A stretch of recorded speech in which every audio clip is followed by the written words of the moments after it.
So, for today's video, luto tayo ng sutanghon. Sutanghon na tuyo. So, ginigisa na natin ang bawang at ang onions.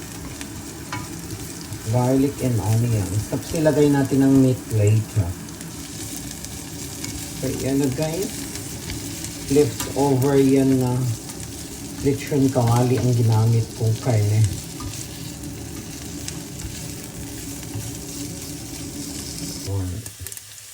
So, lagyan natin ng silver swan na toyo.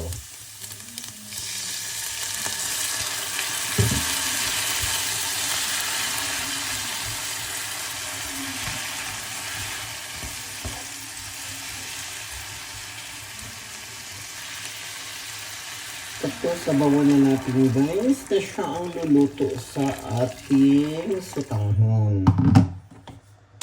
Diba? Pinakulo ang tubig.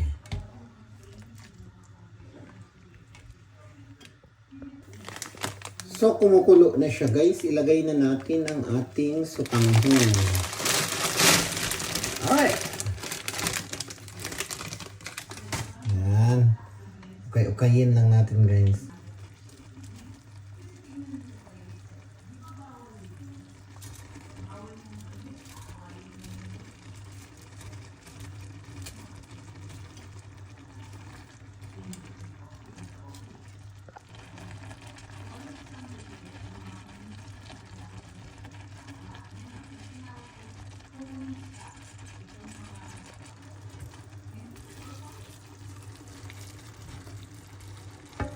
So, malapit na guys. Na-mix ko na siya.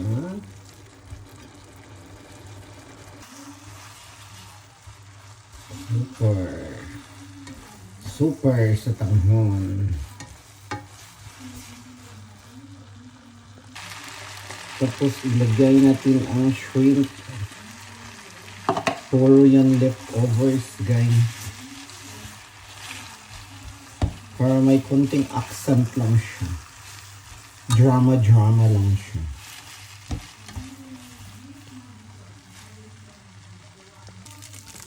So it's done guys. Kain na tayo.